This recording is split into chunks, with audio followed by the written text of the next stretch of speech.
आप देख रहे हैं आदिनाथ टीवी चैनल, अनादि से अनंत की धर्म यात्रा।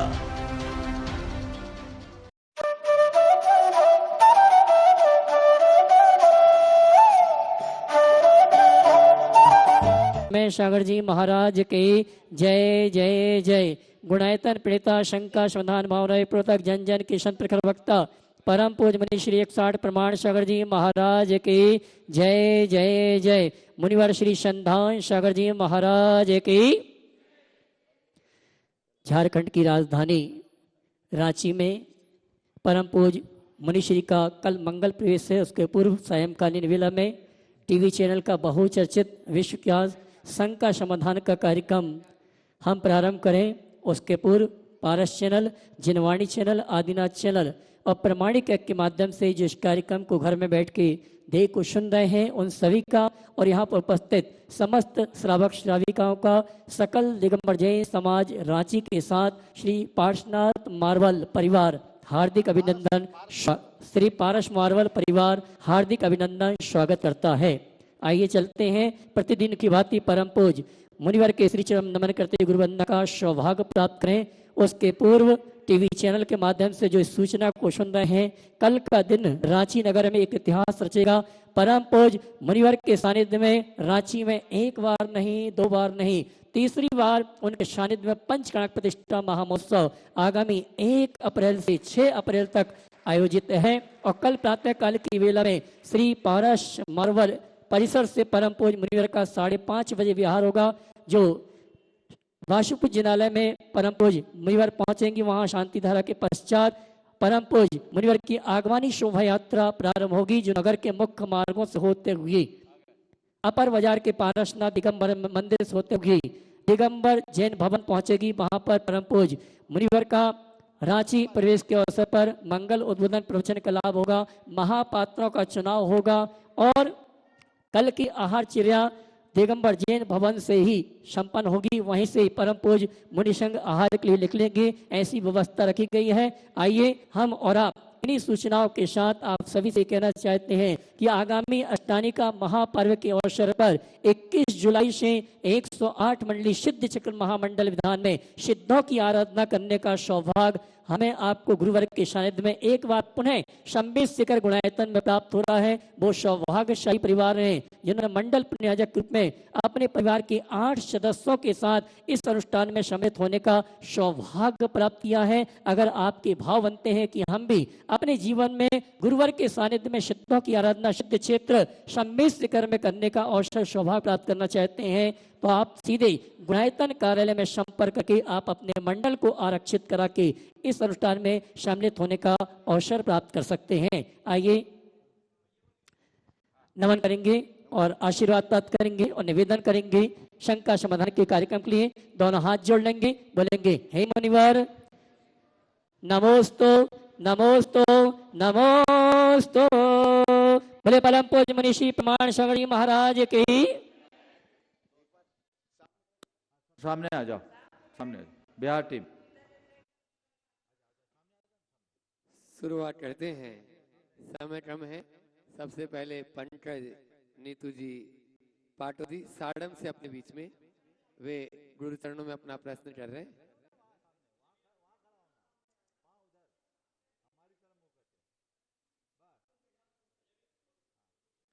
हाँ, थोड़ा माइक दे दें, समय कम है।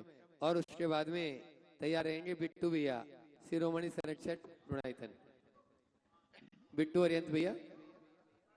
हाँ, एक माइक बिट्टू भैया तक पहुंचा दे। पंकज भैया थोड़ा फास्ट करेंगे, समय बहुत कम है। पंकज नीतू जी पाटोदी एक प्रश्न करेंगे, फिर बिट्टू भैया दूसरा माइक अरियंत बिट्टू तक पहुंचाओ। दोनों गुरुवर के चरणों में बारंबार नमोस्तु नमोस्तु नमोस्तु। महाराज जी, हमारा जीवन का निर्माण ही निर्वाण बन जाए, ऐसी कला बताइए। जीवन का निर्माण निर्वाण बन जाए, उसकी कला एक ही है, मोक्ष मार्ग में लग जाओ, निर्वाण हो जाएगा। मैं चाहूंगा एक बार इन सभी लोगों का जोरदार जोरदार अभिनंदन करें। इन लोगों ने तन मन धन से समर्पित भाव रखते हुए इस संपूर्ण बिहार में अपनी बहुत बड़ी भागीदारी दी है। अभी नहीं, बल्कि भोपाल से अब तक और पहले भी जब जब समय समय पर प्रसंग आया है, इन लोगों ने जिस प्रकार की गुरु भक्ति का परिचय दिया है वो बहुत श्लाघनीय और प्रशंसनीय है। एक बार पुनः इन सब का जोरदार अभिनंदन कर दे। हाँ बिट्टू अरियन जी कटनी से अपने बीच में गुरु चरणों में अपना प्रश्न करेंगे और अपना काला कुंटुरी तैयार है। महाराज श्री के चरणों में 3 बार नमोस्तु नमोस्तु नमोस्तु। महाराज श्री, बिहार के दौरान श्रावक को किन किन बातों का विशेष ध्यान रखना चाहिए जिससे साधु की चर्या का निर्दोष पालन हो सके, क्योंकि बिहार में साधु संत को बहुत से चैलेंजेस फेस करने पड़ते हैं। और महाराज श्री एक सवाल मेरा और भी है। महाराज श्री, भगवान का प्रक्षाल और परिमार्जन जिस कपड़े से किया जाता है उसको साफ करने की क्या विधि होनी चाहिए? कृपया शंका का समाधान करें। देखिए, बिहार एक बहुत बड़ी जिम्मेदारी का काम, वे लोग बड़े भाग्यशाली हैं जो लोग अपना समय निकालकर साधु संतों के बिहार में अपनी सहभागिता देते हैं। इसमें हमें कुछ खास बातों का स्मरण रखना चाहिए। जो लोग साधुओं का बिहार करते कराते हैं, सबसे पहले उन्हें अनुशासित होना चाहिए,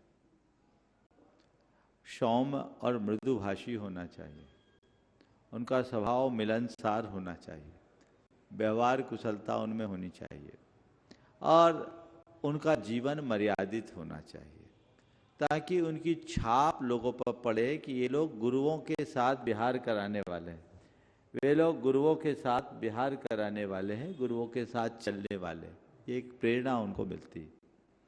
फिर दूसरी बात, उनका पूरा अनुशासन होना चाहिए, गुरुओं की चर्या क्रिया में उनकी सहभागिता दिखनी चाहिए, जहाँ जब जैसी आवश्यकता हो प्रत्युत्पन्नता के साथ चीज़ें आनी चाहिए।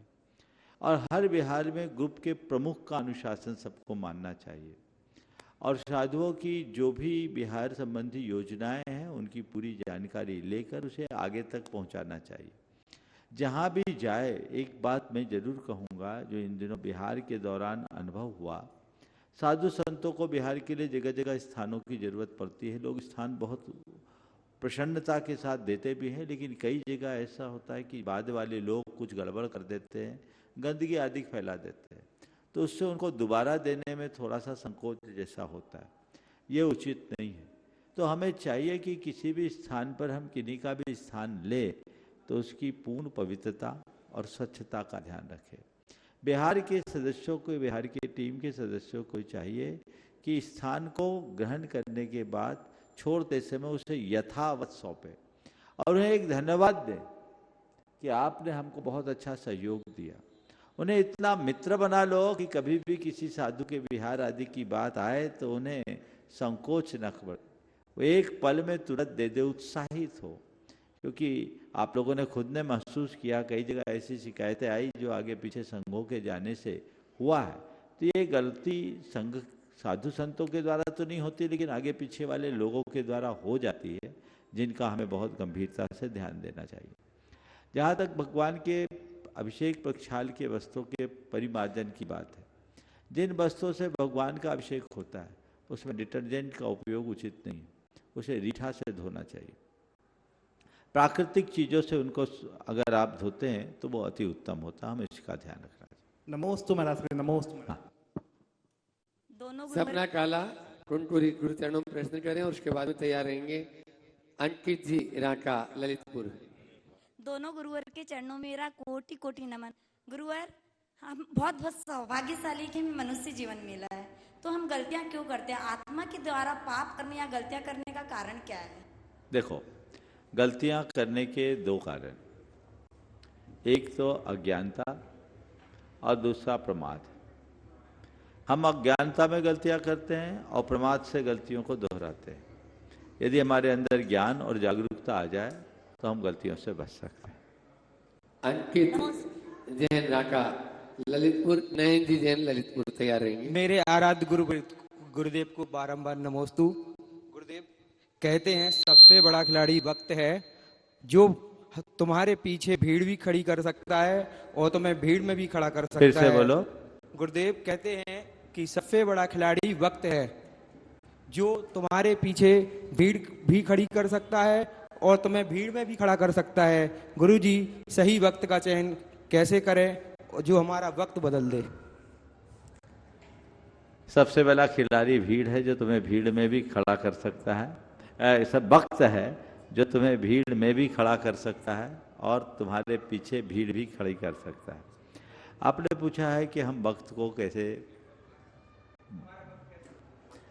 कैसे बदले। हर वक्त को अपने जीवन का श्रेष्ठतम वक्त मानो, हर वक्त को एक अच्छा अवसर मानो और उसे अच्छा अवसर मानकर उसे साकार करने की चेष्टा करो, तो हमें पता नहीं कौन सा वक्त हमारे जीवन का सर्वश्रेष्ठ वक्त बन जाए। जो लोग वक्त का इंतजार करते हैं, वक्त उन्हें कहीं का नहीं छोड़ता, लेकिन जो वक्त पर सही निर्णय लेकर सही काम कर लेते हैं, वक्त उन्हें कभी नहीं भूलता। तो हमें हमेशा वक्त का इंतजार करने की जगह वक्त को सार्थक करने का प्रयास करना चाहिए। गुरुदेव के नए डीजे ललितपुर ब्रह्मचारी सुनीता दीदी मासा शिरोमणि संरक्षक तैयार है। गुरुदेव के चरणों में नमोस्तु नमोस्तु नमोस्तु। गुरुदेव, क्या गजब की बात है, सारे पशुओं से सारे संस्कार मनुष्य ने लिए हैं। सारे पशुओं से सारे संस्कार मनुष्य ने लिए हैं।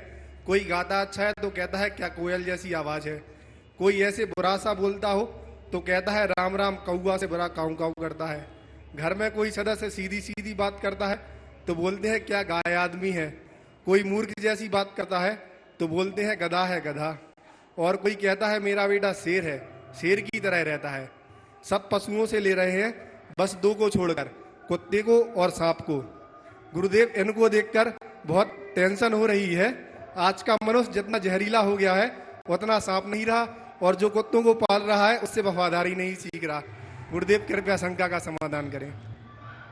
बात बिल्कुल सही है कि पशुओं का स्थान अगर देखा जाए तो मनुष्यों से सब अर्थ में बड़ा है। उस दृष्टि से मनुष्य बहुत पीछे है और पीछे निकल रहा है। हमें इनसे प्रेरणा लेनी चाहिए।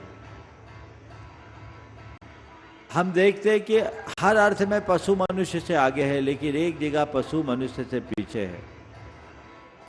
वह है मनुष्य का विवेक, उसका मन। वो अपने विवेक के बल पर शेर को भी पिंजड़े में बंद कर सकता है, हाथी पर भी अंकुश लगा सकता है, घोड़े की भी सवारी कर सकता है, गधे का भी उपयोग कर सकता है। तो जब तक मनुष्य के मन में विवेक है तब तक ही उसके जीवन का वैशिष्ट्य है। विवेक के नष्ट होने पर उसके जीवन का कोई अर्थ नहीं।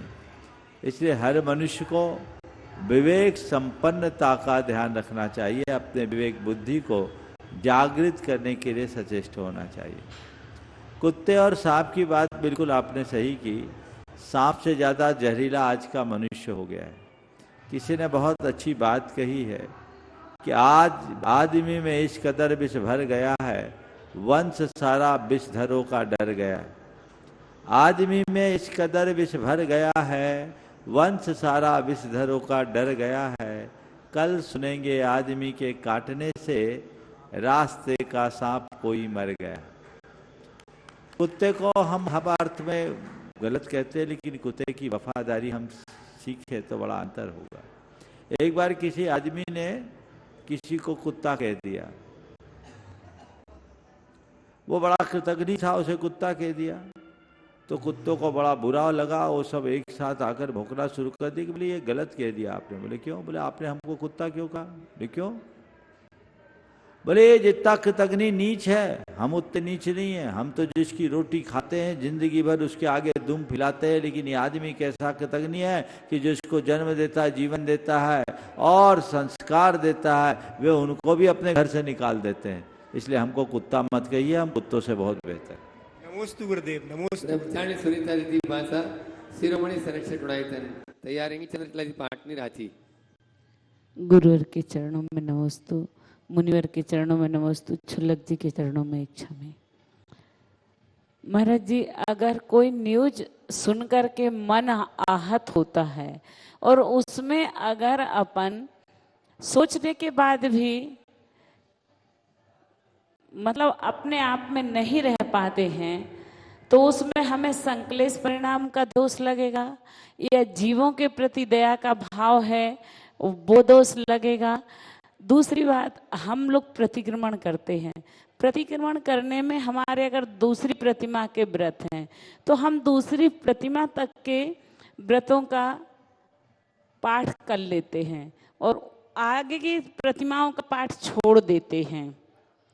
तो इसमें हमें प्रतिक्रमण करने में दोष लगेगा, या हमारी 11 प्रतिमा नहीं है तो अगर उसको हमने बीच में छोड़ दिया तो प्रतिक्रमण अधूरा रहेगा क्या? देखिए, सबसे पहली बात तो ऐसे समाचार जो मन को आहत करे हमें उनसे दूर रहना चाहिए, जो नकारात्मकता उत्पन्न करे।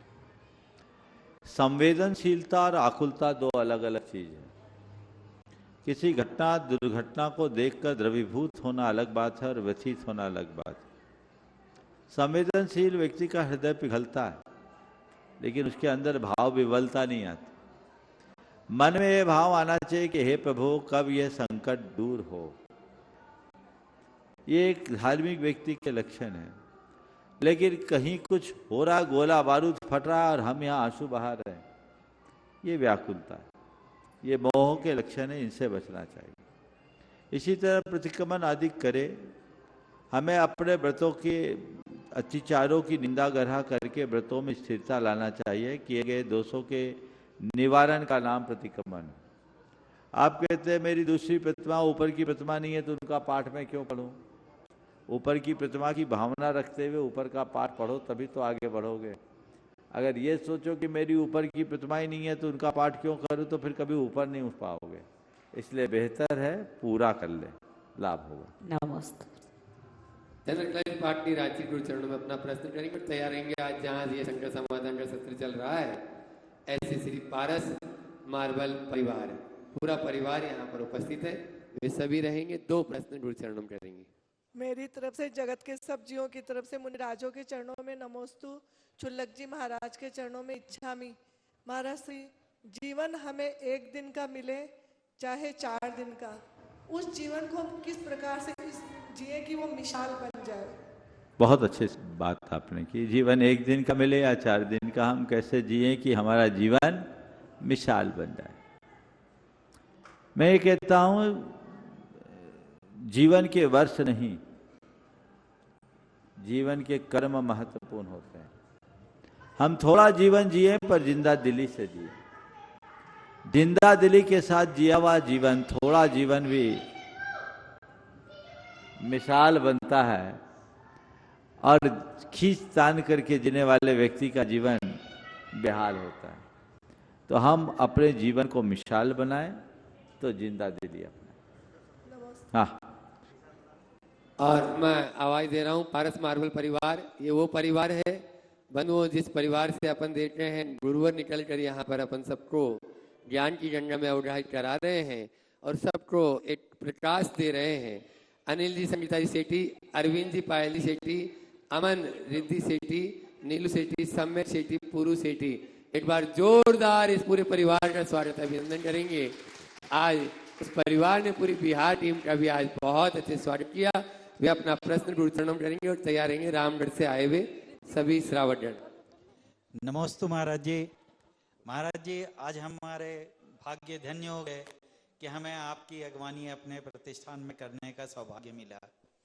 महाराज जी, इस क्रम में हमारे द्वारा किए गए किसी भी व्यवहार या किसी भी आचरण से अगर किसी को कोई तकलीफ हुई हो तो सर्वप्रथम हम उन सबसे क्षमा मांगते हैं। आपके प्रति भी अगर हमारे से कोई गलती हुई हो तो उसके लिए क्षमा मांगते हैं। दूसरा प्रश्न हमारा ये है महाराज जी कि अगर कभी भी हमारे गुरुदेव का अगर हमारे यहाँ आगमन हो तो हमें क्या क्या कैसा व्यवहार करना चाहिए? देखिए, इसके लिए मार्गदर्शन करें। कभी कभी शहरों से दूर रहना भी फायदेमंद हो जाता है। ये अवसर अगर आप रांची शहर के अंदर रहते तो नहीं मिलता। रांची से बाहर, रांची की सीमा में आपका प्रतिष्ठान है और ये अलभ लाभ आपको मिल जाता है। आज हमें आने का यहाँ योग बना, कोई न कोई साधु संतों का इधर से बिहार होता और ये स्थान ऐसा है, रांची से 10 किलोमीटर की दूरी है, तो उनका प्रवास तो मिल ही जाता है। वे लोग बड़े भाग्यशाली हैं जिनको गुरुओं की ऐसी सेवा करने का सौभाग्य मिलता है। इसलिए मैं सबसे कहूँगा, हर समर्थ व्यक्ति को एक आध ठिकाना ऐसा अपने शहरों के आसपास बना लेना चाहिए जो साधुओं के रूट पे हो और आपको पुण्य लूटने का मौका मिल जाए। आज ये आपका पुण्य वर्षा है। एक साथ पूरे संघ की सेवा, वैयावृत्ति, आहारचर्या, विश्राम, हमारी 3 सामायिक होगी। आज रामनवमी फंस गई सो, नहीं तो अभी रांची पहुंच जाते। तो ये योग बहुत दुर्लभ होता है। भाव भक्ति के साथ कोई भी हमारी साधु साध्वियां इधर से विचरण करे, जैसे सूचना मिले आप जाओ, उनको भक्ति से आमंत्रित करो। कदाचित आप खुद उपस्थित न हो तो अपने सारे सहयोगों को उनका निर्देश दे दो कि साधु संत इधर से कभी गुजरे, बिना पूछे सब खोल देना। हमारा काम बाद में, उनका काम पहले। और उनके साथ जो चलने वाले हैं उनसे पूछ करके उनकी जो कुछ भी रिक्वायरमेंट है उसकी यथोचित पूर्ति करे और पूर्ति करके सेवा वैयावृत्ति का लाभ ले। अगर किसी के साथ भीड़ है तो कोई दिक्कत नहीं, जिसके साथ कोई नहीं है उनका भी ख्याल रखो, उनका विशेष ख्याल रखो, ताकि उनका विहार निर्बाध हो सके। और ये सब सातिशय पुण्य के बंध का कारण है। इसमें आहार दान, आवास दान एक साथ हो रहा है, और अगर औषध दे रहे तो औषधि दान भी हो रहा है। तो ये महान दान है। निश्चित ये आपका सौभाग्य है कि ऐसा योग बन गया। अभी मैं कुनकुरी जा रहा था तो रास्ते में एक का घर मिला, वो बस्ती से 3.5 किलोमीटर दूर का घर है उसका, अकेला रहता, लेकिन ऐसा पुण्य उसका उछला कि हम लोगों का उसी के घर में आहार करने का योग बन गया, रुकने का योग बन गया। तो ये मौके दुर्लभता से आते हैं। इसलिए मैंने कहा जितने समर्थ लोग हैं उनको 1-2 ठिकाना ऐसी जगह चुन लेना चाहिए जहां बिना बुलाए साधु आ जाए और हमें ये मौका मिले। ये प्रयास अगर हम शुरू करें और ऐसी परंपरा प्रारंभ करें तो बहुत अच्छा होगा। द्वय मुनि राजों को बारंबार नमोस्तु। महाराज श्री, तन की खुराक, तन को अगर खुराक ना मिले तो तन सुस्त हो जाता है, और मन को अगर खुराक ना मिले तो मन भ्रष्ट हो जाता है। तो हमको मन को कौन सी खुराक देना चाहिए? देखो, तन को खुराक तो हम लोग भोजन पानी से देते हैं। मन को खुराक क्या है? स्वाध्याय और संगति। उसे स्वाध्याय दो, अच्छी प्रेरणा दो, अच्छी शिक्षा दो और सत्संग की खुराक दो, तो मन अनुशासित रहेगा। और स्वाध्याय सत्संग से विमुख होंगे तो हमारा मन भ्रष्ट होगा। भ्रष्ट होगा यानी अवांछित गतिविधियों में लग जाएगा। इसलिए मन को सही दिशा में लगाना चाहिए। रामगढ़ से अपने विष्णु संजय जी सेठी, राजेंद्र जी पाटनी। नमस्ते महाराज श्री।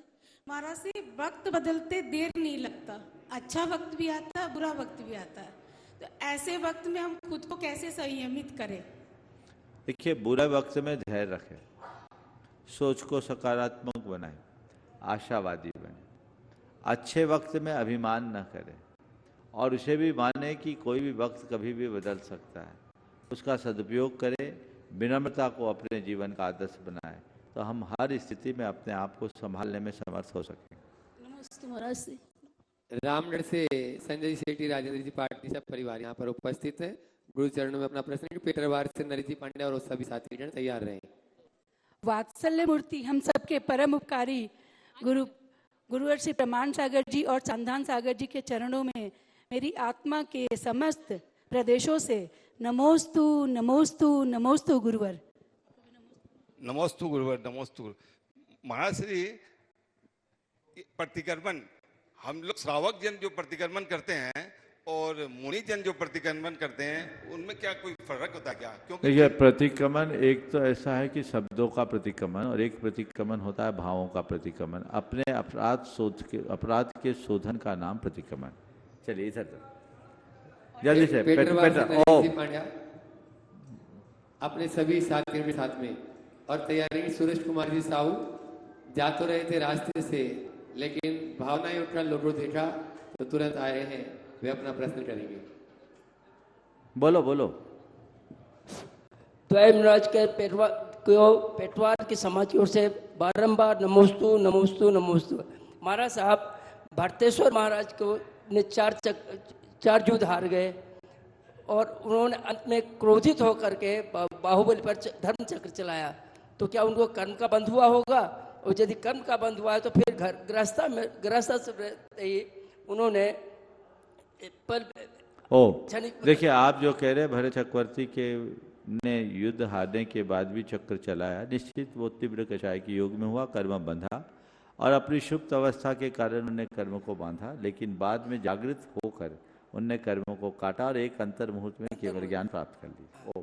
चलिए, सूरज कुमारी साहू यहाँ के स्थानीय।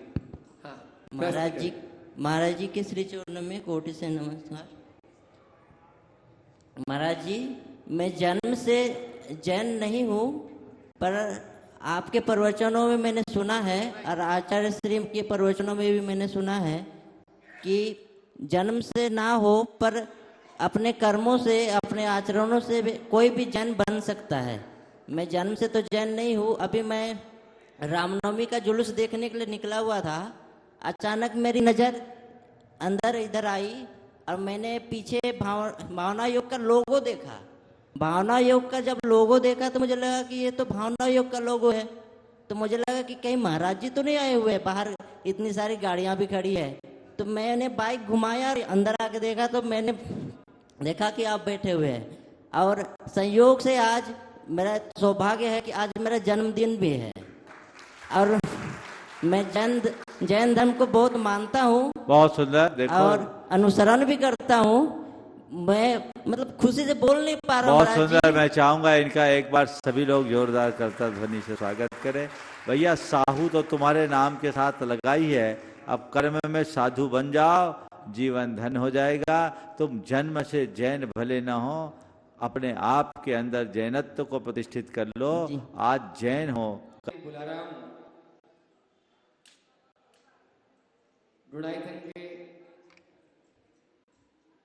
ट्रस्टी श्रीमान संजय जी, अनिता जी, पांड्या, राय बहादुर परिवार, वे अपना प्रश्न गुरु चरणों में करेंगे और विमल जी सोरानी तैयार रहेंगे। शिरोमणि संरक्षक गुणायतन।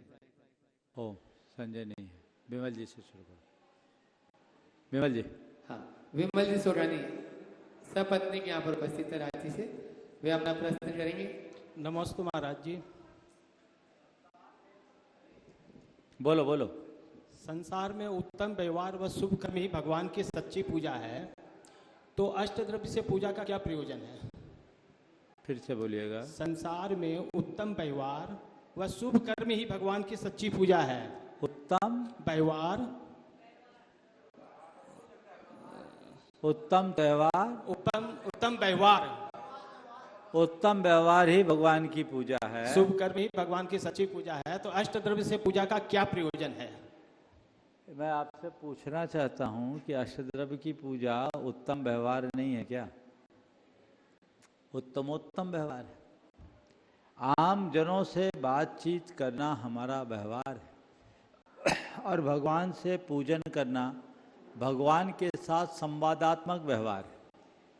हम भगवान से की पूजा कर रहे हैं, इसका मतलब क्या है? कोई गीत नहीं सुना रहे, भगवान से अपना डायलॉग स्थापित कर रहे हैं, भगवान से अपना संवाद बना रहे हैं। उत्तम पुरुष के साथ किया गया व्यवहार ही उत्तम होता है। इसलिए सर्वोत्तम व्यवहार और सबसे शुभ कर्म अगर कुछ है तो भगवान की शरण में आकर उनकी सेवा पूजा, ऐसा समझना। नमस्ते महाराज। अगला अरुण जी डंडवाल, प्रवक्ता गुणायतन, गुरु चरणों में अपना प्रश्न कर रहे हैं। अनिमेश जी जैन गोमिया तैयार रहेंगे। नमस्ते महाराज श्री। इच्छा में महाराज श्री, जो ज्ञान अनुभव के साथ आता है या मिलता है, जो ज्ञान अनुभव के साथ मिलता है या आता है, जैसे बर्फ ठंडा है, मेरे को किताब से जानकारी मिल गया, लेकिन अगर मैं छू के देखा तो मेरे को अनुभव भी हो गया, तो ये ज्ञान ज्यादा श्रेष्ठकर है कि जो किताबों से मिला या अन्य माध्यमों से मिला? ये देखिए, ज्ञान और अनुभव दोनों भिन्न भिन्न परिणति है। अध्ययन से अर्जित ज्ञान केवल सूचनाओं का संग्रह बन के रह जाता है, लेकिन अनुभव प्रसूत ज्ञान हमारे जीवन का एक बड़ा आधार बनता है।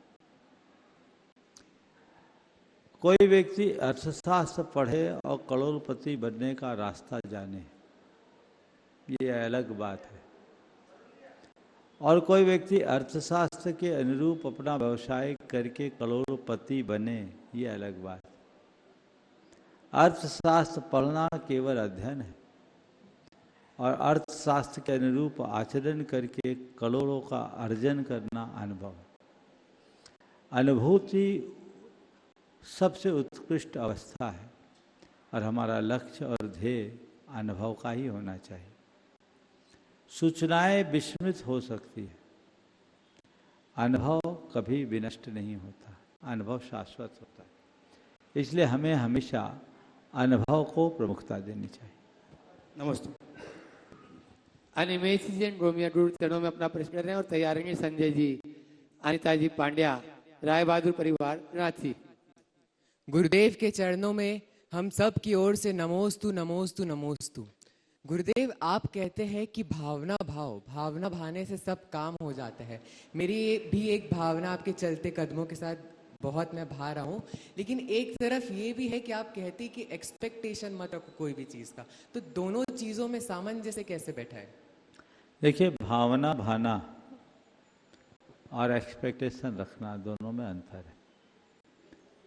कोई अच्छा कार्य करने की धुन मन में जगाना भावना है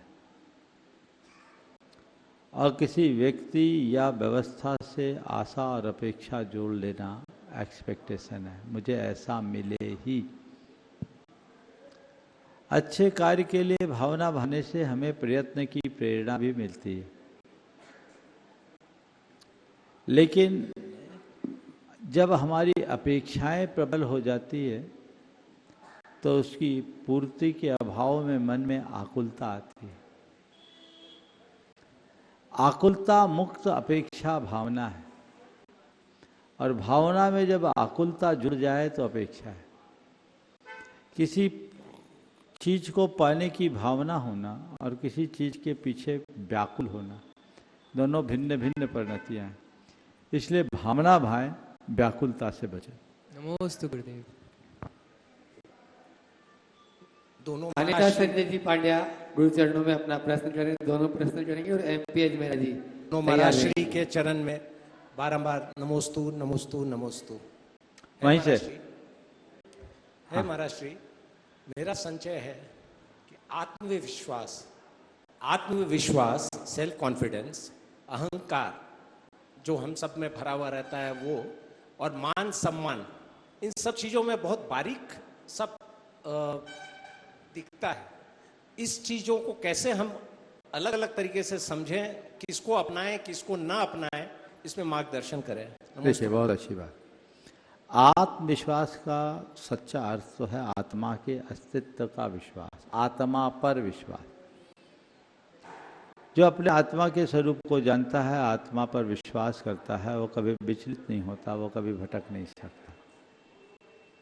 हर व्यक्ति को इस बात का गहन विश्वास होना चाहिए कि असल में मैं क्या हूँ और मेरा क्या है।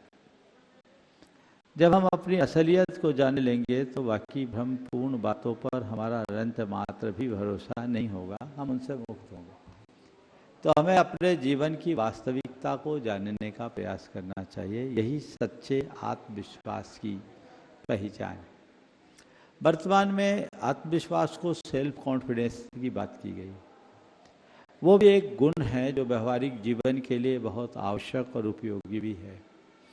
वहाँ पर आत्मविश्वास का मतलब है किसी भी कार्य को अंजाम देने का भरोसा, अपनी योग्यता, अपनी क्षमता पर विश्वास रखना, अपने सामर्थ्य पर भरोसा करना, यह सब आत्मविश्वास के अंतर्गत आता है। जब तक मनुष्य अपने आप पर भरोसा नहीं करता तब तक वह कोई अच्छा कार्य कर भी नहीं सकता। इसलिए लोक जीवन में हमें आत्मविश्वासी होना भी जरूरी है ताकि हम आगे बढ़ने की प्रेरणा प्राप्त कर सकें। लेकिन कई बार ये आत्मविश्वास अति आत्मविश्वास का रूप ले लेता है जो व्यक्ति को दुस्साहसी बना देता है, उससे हमें बचना चाहिए। आत्मविश्वास अच्छी बात है, अति आत्मविश्वास बहुत खतरनाक है, हमें इससे पूरी तरह बच के चलना चाहिए। आपने पूछा अहंकार, मान सम्मान और स्वाभिमान, यही बोलो। अहंकार हमारी दुर्बलता है। कई कई बार आत्मविश्वास भी अहंकार की गूंज बन जाती है। मैं सब कर लूँगा, सब कर लूँगा, सब कर लूँगा। ये अहंकार से प्रेरित भाव है। मुझे करना है, मैं कर सकता हूँ, उसको अंदर से जांचते परखते हुए करना आत्मविश्वास की श्रेणी में आएगा। लेकिन अपनी अक्षमता और अयोग्यता को नज़रअंदाज करते हुए किसी भी कार्य को अंजाम देने का खम ठोकना, ये अहंकार। अहंकार बुरी बात है, आत्मविश्वास अनुकरणीय। जहाँ तक मान सम्मान, मान सम्मान मिले तो कोई बुरी बात नहीं है, लेकिन मान सम्मान की चाह होना अहंकार की परिणति। स्वाभिमान मान सम्मान नहीं चाहता। स्वाभिमान अपमान से बचने की बात सिखाता है। मुझे कोई मान दे, इसकी मुझे कोई चाह नहीं, पर मेरा कहीं अपमान ना हो जाए, ये सजगता मेरे अंदर होनी चाहिए। बस इस बारीक अंतर को हम समझ करके चले तो दुविधाएं दूर होगी। हाँ, अनिता जी भी अपना प्रश्न कर रही हैं और उसके बाद में MP जी अजमेरा। दोनों महाराज श्री के चरणों में कोटि कोटि नमन, कोटि कोटि बंदन, कोटि कोटि आभार। महाराज श्री, शांति धारा जब होता है तो उसमें अष्ट प्रातिहार का वर्णन आता है, उसका मंत्र आता है। तो ऐसे में हमें अष्ट प्रातिहार युक्त भगवान का विजुअलाइज करना चाहिए, या कलश के समय अष्ट प्रातिहार भगवान का विजुअलाइजेशन नहीं करके मंत्र रूप में समझना चाहिए। और दूसरा ये 64 रिद्धियों का भी, 48 रिद्धियों का शांति धारा में उसका भी मंत्र आता है। उसमें भी ये 64 रिद्धिधारी मुनियों का विजुअलाइजेशन करना चाहिए, या वो भी सिर्फ मंत्र रूप ही होना चाहिए? देखिए, शांति धारा में जिन मंत्रों का प्रयोग किया गया है, ये मंत्र स्वरूप है और हमें इनकी विशिष्ट आराधना करनी चाहिए। अगर उस समय हम ज़्यादा विजुअलाइज करेंगे तो धारा ही आगे अटक जाएगी।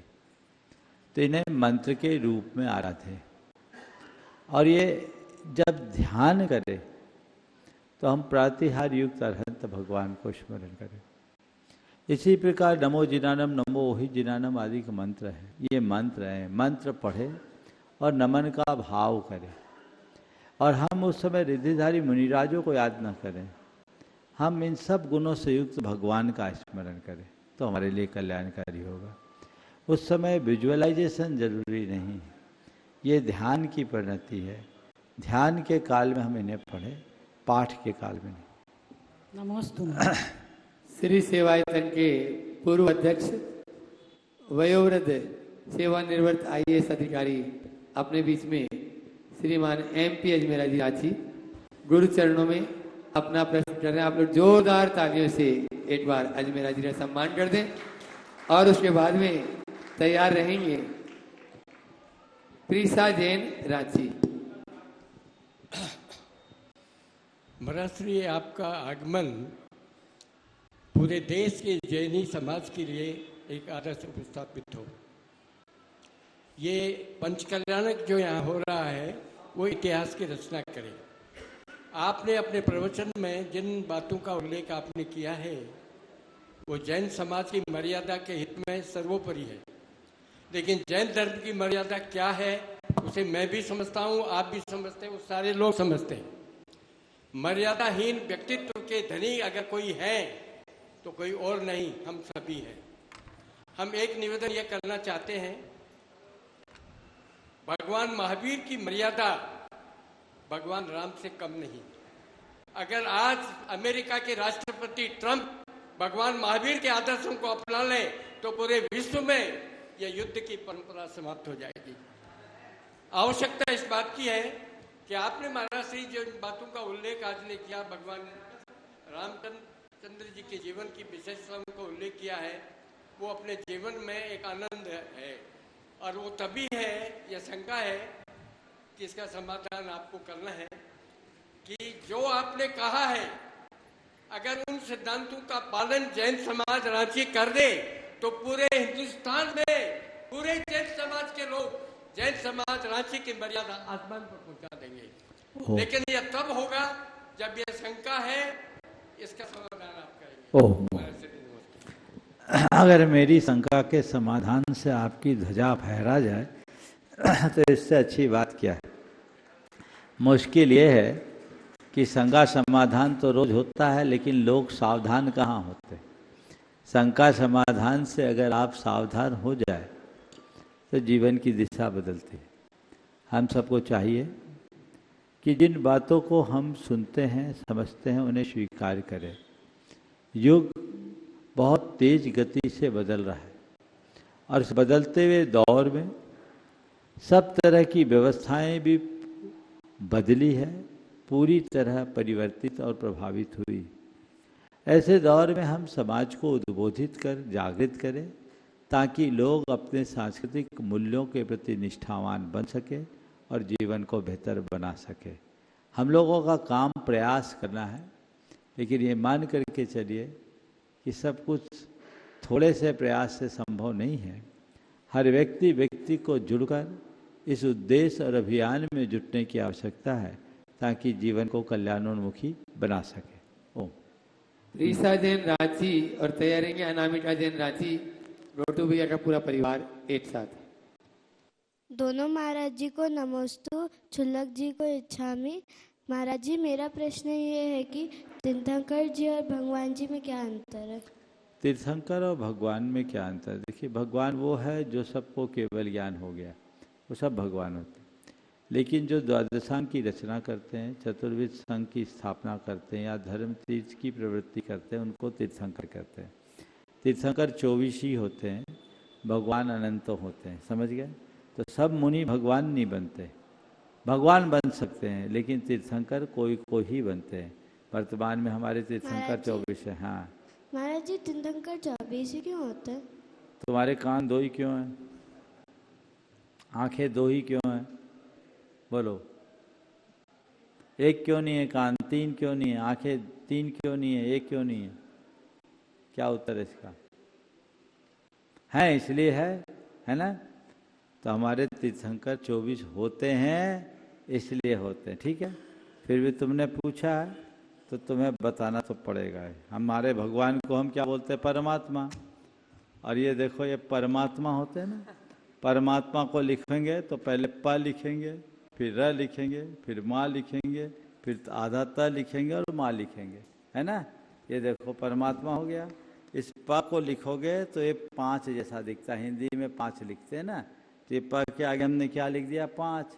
र है, ये 2 जैसा लगता है, तो यहाँ हमने क्या लिख दिया? 2। फिर माँ है तो माँ में ये 4 है और ये 2 डंडा, एक डंडा को 25 जोड़ा जाता है। समझ गए? तो 4 पॉइंट 2 डंडा है तो 5 हो गया। समझ गए? इसको बोलते हैं 4.5। और ये त है, ये 8 जैसा होता है। समझ गए? पहले 8 हिंदी में ऐसे लिखते थे, तो यहाँ हमने 8 लिख दिया। और फिर माँ है तो ये 4.5 हो गया। तो कितना हो गया? 5 2 7 और 4.5 11.5 और 8 19.5 और उसमें 4.5 जोड़ दिए तो कितने हो गए? 24। तो ये सब मिलाकर कितने हो गए? 24। तो परमात्मा शब्द को जोड़ने में ही 24 हो जाते हैं, इसलिए परमात्मा कितने होते हैं? 24 होते हैं। चलो अगला प्रश्न अनामिका जैन रांची। सबसे पहले दोनों तैयार रहेंगे शिरोमणि संरक्षक गुणायतन के बिट्टू अरिहंत जी जैन कटनी। सबसे पहले दोनों महाराज जी को बारंबार नमोस्तु। महाराज जी, मेरा प्रश्न ये है कि हमारा सोच हमारे जीवन में क्या प्रभाव डालता है? जैसा हम सोचते हैं वैसा हमारा जीवन बनता है। सब कुछ हमारे सोच से होता है। अच्छे सोच से अच्छा होता है और घटिया सोच से जीवन घटिया बन जाता है। हम चीज़ों को किस दृष्टि से देखते हैं, सब कुछ वैसा होता है। इसलिए अपनी सोच को अच्छी बनाने चाहिए। नमोस्तु महाराज। श्री सेवायतन के अध्यक्ष राजकुमार जी मंजू जी अजमेरा सब परिवार माइक पहुंचाए।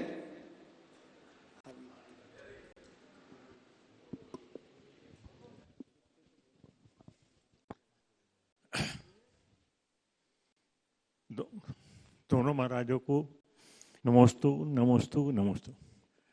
महाराज ये एक सामाजिक प्रश्न है। प्रश्न ये है कि आजकल देखा जा रहा है कि समाज में इलेक्शंस काफी हो रहे हैं। इलेक्शंस में भी क्या होते हैं, 2 गुट, 3 गुट, 4 गुट, 5 गुट हो जाते हैं और वो गुटबाजी होने लगी है। और जो अध्यक्ष या मंत्री बनते हैं वो समझते हैं कि मैं बहुत पावरफुल आदमी हूं, बाकी वो। तो इसका समाधान कैसे हो सकता है महाराज जी? अनेक बार इस विषय में मैंने अपना मंतव्य प्रकट किया है। समाज में लोकतांत्रिक व्यवस्था होने के लिए बदलाव जरूरी है और बदलाव के लिए लोकतांत्रिक प्रक्रिया अपनाना जरूरी है।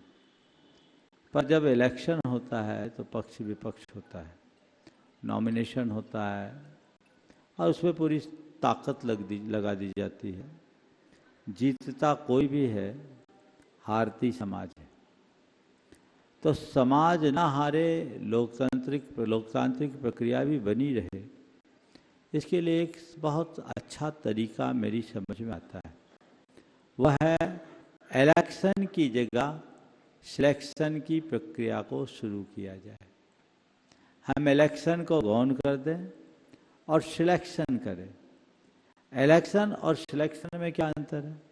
इलेक्शन होता है जब कोई नॉमिनेशन फाइल करता है, लोग उसको अपना वोट देते हैं, तब उनको हम इलेक्ट करते हैं। क्यों ना हो कि हम अपनी सामाजिक संस्थाओं में जिस संस्था से जितने भी लोग संबद्ध हैं, उन संबद्ध लोगों के हाथ में पूरे लोगों की सूची दें। प्राय छोटी संस्थाओं में 200-400 लोग होते हैं, उनकी लिस्ट उनको पकड़ाए और उन्हें कहा जाए कि आपको अपने पसंद के किसी एक व्यक्ति को चिन्हित करना है। जिस व्यक्ति को सबसे ज़्यादा लोग पसंद करें, उस व्यक्ति को पूरी टीम बनाने के लिए अधिकृत कर लिया जाए, उसे अपना अध्यक्ष घोषित कर दिया जाए। अपने आप जिसे सबसे ज़्यादा लोगों ने पसंद किया, वो सबसे ज़्यादा लोगों की पसंद हो गया, हमने उसे अपना प्रमुख मुखिया बना दिया, उसके नेतृत्व में हमने काम किया। जब तक उसका कार्यकाल रहा वो कर लिया। कदाचित वो बनने से इनकार करे तो द्वितीय वरीयता वाले को कर ले। और किसी भी व्यक्ति को 2 बार से ज़्यादा अवसर नहीं देना चाहिए। बदलाव होना चाहिए। 3 साल का कार्यकाल हो, 2 बार आप काम कीजिए, इसके बाद बदलिए ताकि तीसरे चौथे को आ जाए। इस तरह की प्रक्रियाएं बना दी जाए और वर्तमान को निवर्तमान बनाकर संरक्षक बना दिया जाए, तो किसी भी प्रकार का प्रतिद्वंदता भी ना हो, उनके अनुभवों का लाभ उठाए और नीचे वाला अपना काम करते रहे।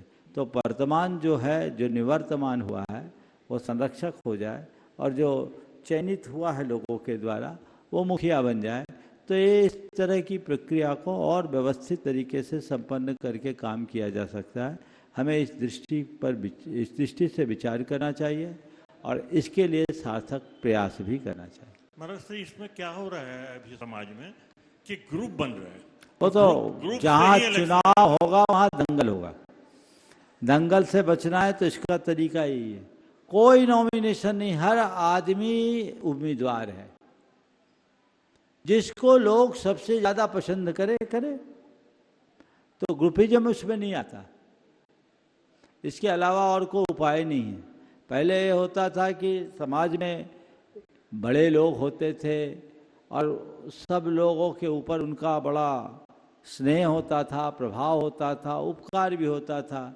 वो जिसका नाम बोल दे लोग उसको एक मत से स्वीकार लेते थे। अब तो सब अहमेंद्र बन गए हैं, अब वो व्यवस्था तो बची नहीं। तो प्रक्रिया इसी में बदलेगी। सरोज जी पांड्या गुरु चरणों में अपना प्रश्न कर रहे हैं और तैयार रहेंगी सिमी बढ़ जात्या रांची। 108 गुरु प्रमाण सागर जी महाराज जी के चरणों में 3 बार नमोस्तु नमोस्तु नमोस्तु। संधान सागर महाराज जी के चरणों में नमोस्तु एंड चुल्लक महाराज जी के चरणों में इच्छा में। महाराज जी, मेरा ये सवाल है कि आत्मज्ञान, धर्म और कर्म ये बहुत ही शक्तिशाली विषय हैं, तो आत्मज्ञान की सटीक परिभाषा क्या है और धर्म और कर्म आत्मज्ञान को पाने में कैसे सहयोगी होते हैं? कर्म भी क्या इसमें सार्थक है? देखिए, आत्मज्ञान है क्या? आत्मज्ञान का मतलब है अपने आत्मा के स्वरूप का ज्ञान। मैं असल में क्या हूँ, मेरा क्या है, इसकी समझ का नाम आत्मज्ञान। तो मैं कौन हूँ, मेरा क्या है, इससे हमें जानना है। ये आत्मज्ञान जब अंतरंग में विकसित होता है तो जीवन का काया पलट होता है। ये हम पढ़ करके भी पा सकते हैं और किसी से प्रेरणा पा करके भी पा सकते हैं। जीवन में इसी के बल पर बदलाव आता है। धर्म हमारे आत्मज्ञान को पुष्ट करने में सहायक होता है। जहाँ तक कर्म का सवाल है, कर्म हमें पुरुषार्थी बनाता, उद्यमी बनाता है। कर्म को भी धर्म का ही एक पार्ट मान करके चलना चाहिए और कुकर्म से बचना चाहिए। आत्मज्ञानी सत्कर्म करता है, वही उसका धर्म बन जाता है, कुकर्म से बचा रहता है। सीमी बढ़ जाते हैं, चरणों में अपना प्रश्न कर देंगे और उसके बाद में तैयार रहेंगे पदम जी छाबड़ा, टीएमपी रांची। मुनि द्वे के चरणों में त्रिबार नमोस्तु नमोस्तु नमोस्तु। महाराज जी, मेरा प्रश्न यह है कि अष्ट मंगल द्रव्य और अष्ट प्रातिहारी का घर में क्या उपयोग कर सकते हैं और कैसे? अष्टमंगल द्रव्य को आप घर में लगा सकते हैं, अष्ट प्रातिहारी को नहीं।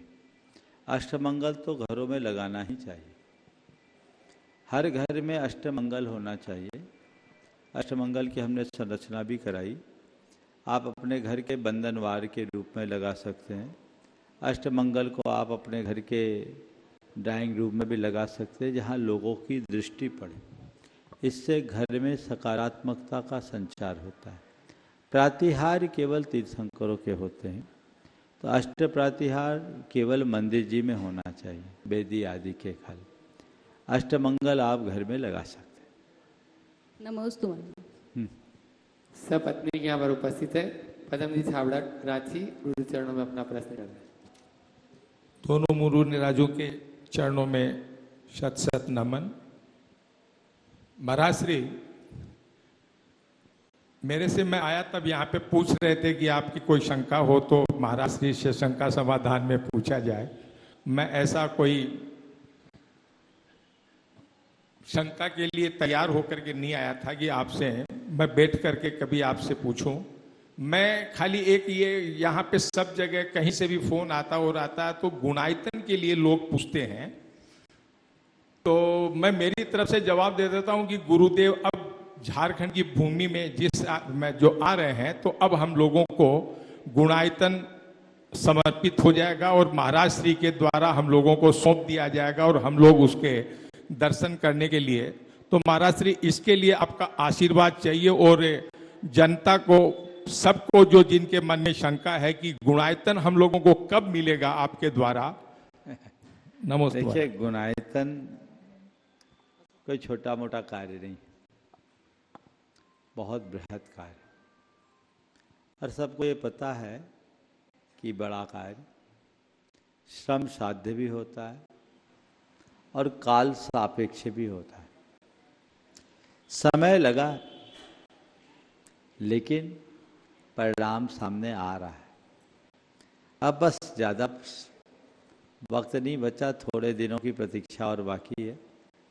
आप लोग प्रतीक्षा कीजिए। अब मैं नहीं कह सकता अभी कितना टाइम लगेगा, जाने के बाद ही पता लगेगा।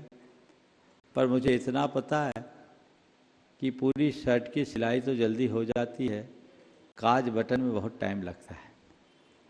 अभी काज बटन ही बाकी है, फाइन ट्यून है, करना तो आप लोगों को है। और निश्चित रूप से आप सब, पूरी कमेटी इस काम को बहुत तत्परता से जुटकर कर रही है। कुछ टेक्निकल काम है जो समय मांगते हैं। मुझे लगता है कि अब समय निकट आ गया है और सब ये भावना भाए कि जल्दी से जल्दी वो काम पूरा हो सके और लोग उससे आनंदित हो सके। नमोस्तु महाराज। ओ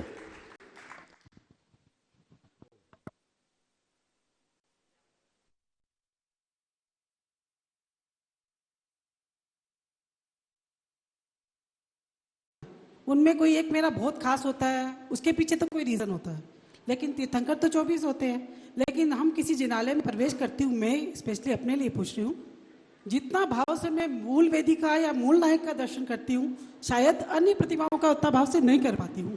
इसके पीछे महाराज में कोई दोष लगता है या इसका क्या कुछ है क्या ऐसा? देखिए, ये मन की परिणति है।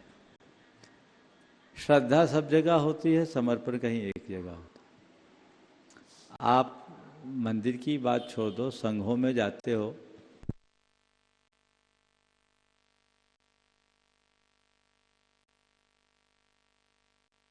घर में तो बहुत मेहमान आते हैं, उनमें कोई एक मेरा बहुत खास होता है, उसके पीछे तो कोई रीजन होता है। लेकिन तीर्थंकर तो 24 होते हैं, लेकिन हम किसी जिनालय में प्रवेश करती हूँ, मैं स्पेशली अपने लिए पूछ रही हूँ, जितना भाव से मैं मूल वेदिका या मूल नायक का दर्शन करती हूँ, शायद अन्य प्रतिमाओं का उतना भाव से नहीं कर पाती हूँ। इसके पीछे महाराज में कोई दोष लगता है या इसका क्या कुछ है क्या ऐसा? देखिए, ये मन की परिणति है। श्रद्धा सब जगह होती है, समर्पण कहीं एक जगह होता है। आप मंदिर की बात छोड़ दो, संघों में जाते हो,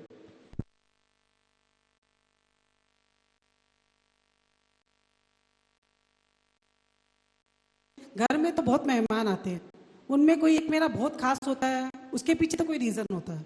लेकिन तीर्थंकर तो 24 होते हैं, लेकिन हम किसी जिनालय में प्रवेश करती हूँ, मैं स्पेशली अपने लिए पूछ रही हूँ, जितना भाव से मैं मूल वेदिका या मूल नायक का दर्शन करती हूँ, शायद अन्य प्रतिमाओं का उतना भाव से नहीं कर पाती हूँ। इसके पीछे महाराज में कोई दोष लगता है या इसका क्या कुछ है क्या ऐसा? देखिए, ये मन की परिणति है। श्रद्धा सब जगह होती है, समर्पण कहीं एक जगह होता है। आप मंदिर की बात छोड़ दो, संघों में जाते हो,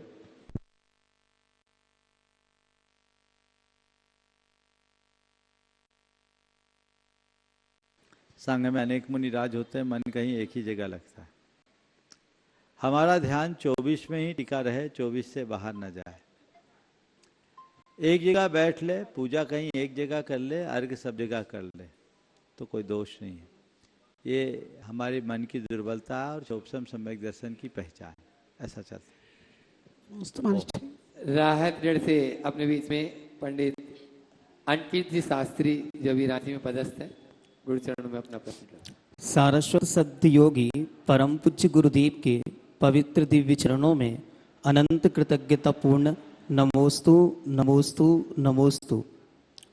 पूज्य गुरुदेव, जिनेंद्र भगवान के शासन में भक्ति की परंपरा में अनेकों स्तोत्र और स्तुतियों की रचना हुई।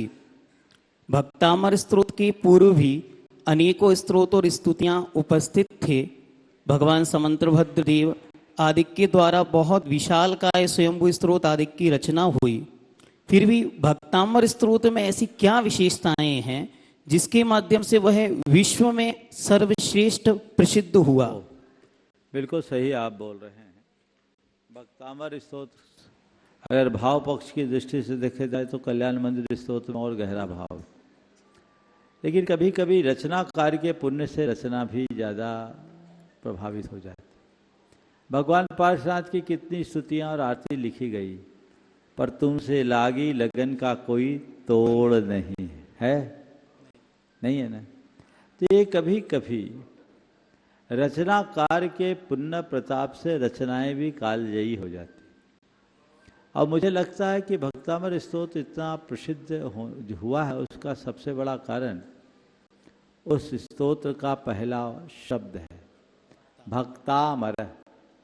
जो भक्त होता है वो अमर बन जाता है, और इसीलिए ये भक्तामर भी अमर बन गया है, ऐसा समझना चाहिए। ये उनका अपना श्रेय है। इस प्रकार इस सत्र को यहीं पर विराम। बोलो अहिंसा परमो धर्म की जय। ओम।